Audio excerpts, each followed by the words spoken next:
Hey, what's up you guys, and thank you guys for coming back to my channel. In today's video, we're going to go into part 2 of chapter 15 of One of Us is Lying by Karen and McManus, and which means we are halfway done with this book.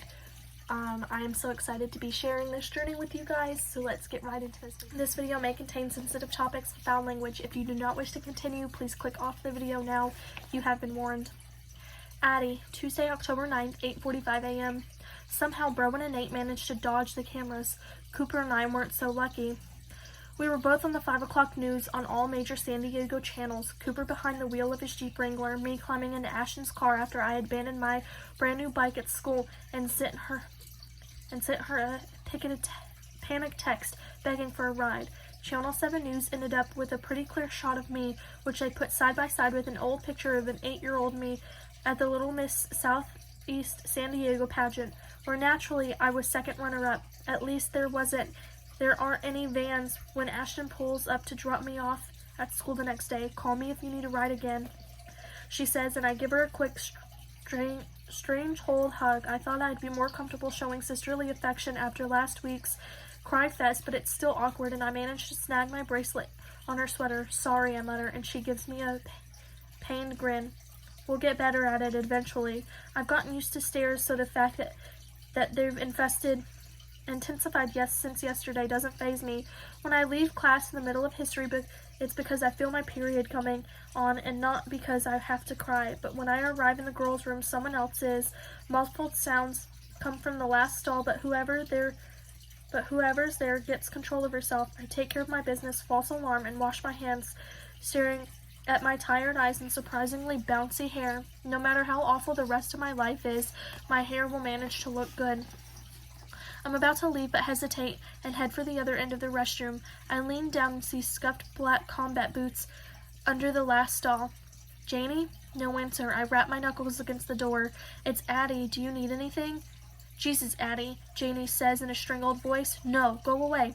Okay, I say, but I don't. You know, I'm usually the one that is in that stall bawling my eyes out, so I have a lot of Kleenex if you need some. Also, Vicin.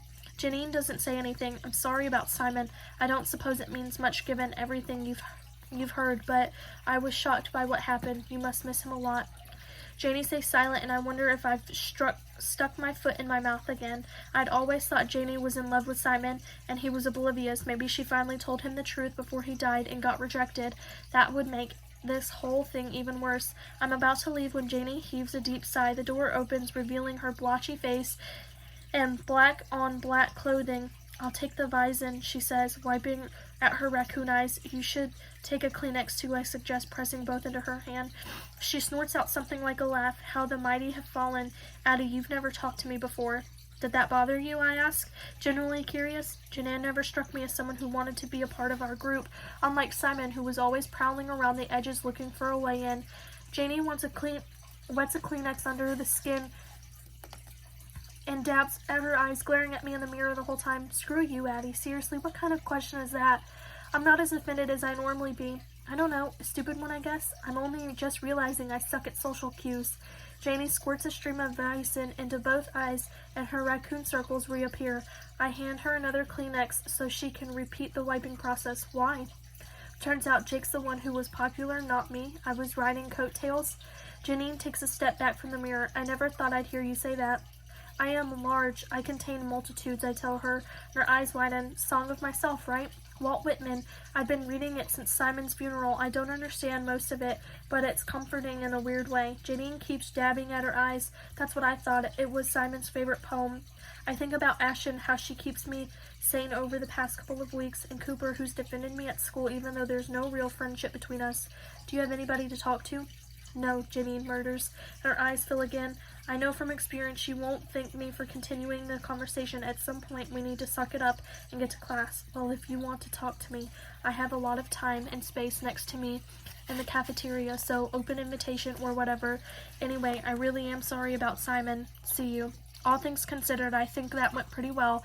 She stopped insulting me toward the end anyway. I return to history, but it's almost over, and after the bell rings, it's time for lunch, my least favorite part of the day. I've told Cooper to stop sitting with me because I can't stand the hard time everyone else gives him, but I hate eating alone. I'm about to skip and go to the library when a hand plucks at my sleeve. Hey, it's Browen, looking surprisingly fashionable in a fitted blazer and striped flats. Her hair's down, spiraling over her shoulders in a glossy dark layers, and I notice with a stab of envy how clear her skin is. No giant pimples for her, I'll bet. I'm not sure I've even seen Browen looking this good, and I'm so distracted that I almost miss her next words. Do you want to eat lunch with us?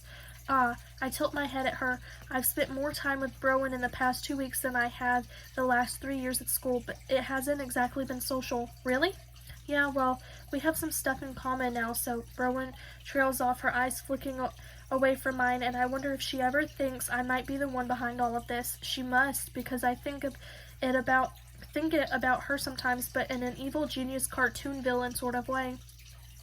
Now that she's standing in front of me with cute shoes and a tentative smile, it seems impossible. All right, I say, and follow Browen to a table with her sister, Yumiko Mori, and some tall, sullen-looking girl I don't know. It's better than skipping lunch at the library.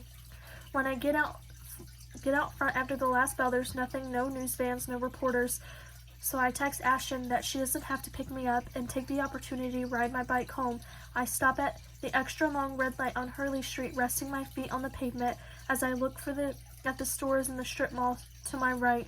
Cheap clothes, cheap jewelry, cheap cellular, and cheap haircuts. Nothing like my usual salon in downtown San Diego, which charges $60 every 6 weeks to keep split ends at bay.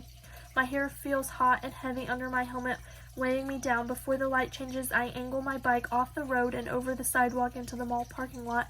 I lock my bike on the rack outside, supercuts, pull off my helmet, and go inside. Hi, the girl behind the register is only a few years older than me, wearing a flimsy black tank top that exposes colorful flower tattoos covering her arm and shoulders. Are you here for a trim? A cut. Okay. We're not super busy, so I can take you right now. She directs me to a cheap black chair that's losing its stuffing, and we both gaze at my reflection in the mirror, and she runs her hands through my hair. This is so pretty. I stare at the shining locks in her hands. It needs to come off. A couple inches? I shake my head. All of it. She laughs nervously. To your shoulders, maybe? All of it, I repeat. Her eyes widen in alarm. Oh, you don't mean that. Your hair is beautiful. She disappears from behind me and reappears with the supervisor. They stand there conferring for a few minutes in hushed tones. Half the salon is staring at me. I wonder how many of them saw the San Diego news last night, and how many think I'm just an overly hormonal teenage girl. Sometimes people think that they want a dramatic cut, but they really don't. The supervisor starts cautiously. I don't let her finish. I'm beyond tired of people telling me what to do. Do you guys do haircuts here, or should I go somewhere else? She tugs at a lock of her own bleached blonde hair. I'd hate for you to regret this. If you want a different look, you could try. Shears lie across the counter in front of me, and I reach for them. Before anyone can stop me, I grab a thick handful of hair and chop the whole thing off above my ear. Gasps run through the salon, and I meet the tattooed girl's shocked eyes in the mirror. Fix it, I tell her, so she does. That is the end of chapter 15. I will see you guys in the next video. Bye.